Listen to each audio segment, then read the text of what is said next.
पौराणिक कथा। जब सत्यभामा को हुआ रूप का घमंड। श्री कृष्ण भगवान द्वारका में रानी सत्यभामा के साथ सिंहासन पर विराजमान थे। निकट ही गरुड़ और सुदर्शन चक्र भी बैठे हुए थे। तीनों के चेहरे पे दिव्य तेज झलक रहा था। बातों ही बातों में रानी सत्यभामा ने श्री कृष्ण से पूछा कि हे प्रभु, आपने त्रेता युग में राम के रूप में अवतार लिया था। सीता आपकी पत्नी थी, क्या वे मुझसे भी ज्यादा सुंदर थी? द्वारकाधीश समझ गए कि सत्यभामा को अपने रूप का अभिमान हो गया है। तभी गरुड़ ने कहा कि भगवान, क्या दुनिया में मुझसे भी ज्यादा तेज गति से कोई उड़ सकता है?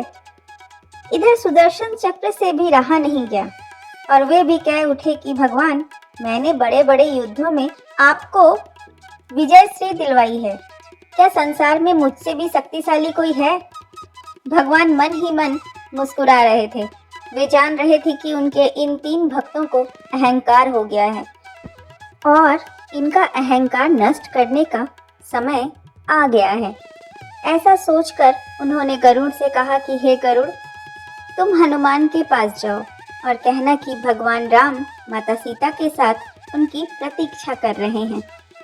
गरुड़ भगवान की आज्ञा लेकर हनुमान को लाने चले गए।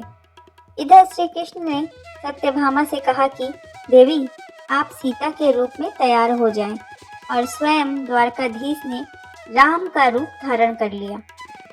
मधुसूदन ने सुदर्शन चक्र को आज्ञा देते हुए कहा कि तुम महल के प्रवेश द्वार पर पहरा दो और ध्यान रहे कि मेरी आज्ञा के बिना महल में कोई प्रवेश ना करे।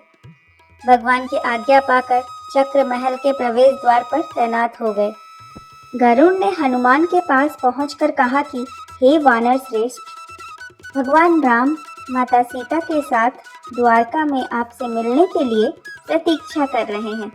आप मेरे साथ चलें, मैं आपको अपनी पीठ पर बैठाकर शीघ्र ही वहां ले जाऊंगा। हनुमान ने विनय पूर्वक गरुड़ से कहा, आप चलिए, मैं आता हूँ। गरुड़ ने सोचा, पता नहीं यह बूढ़ा वानर कब पहुँचेगा। खैर, मैं भगवान के पास चलता हूँ।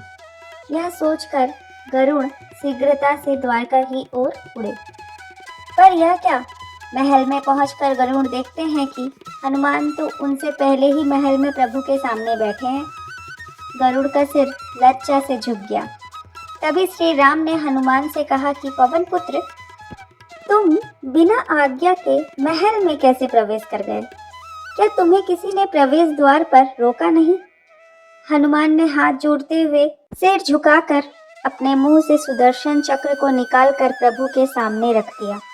हनुमान ने कहा कि प्रभु, आपसे मिलने से मुझे इस चक्र ने रोका था, इसलिए इसे मुंह में रख मैं आपसे मिलने आ गया।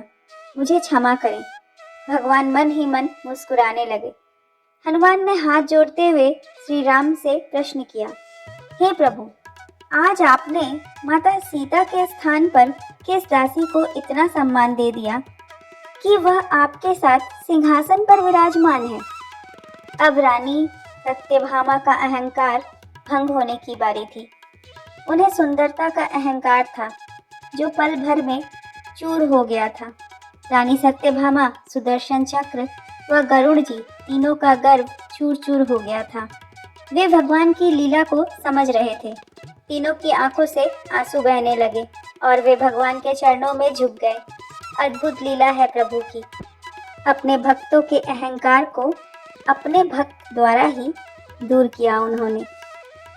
सार, जीवन में कभी भी अहंकार नहीं करना चाहिए।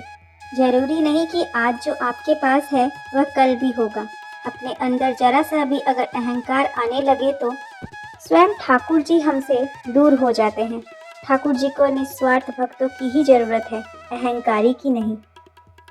जय श्री कृष्ण।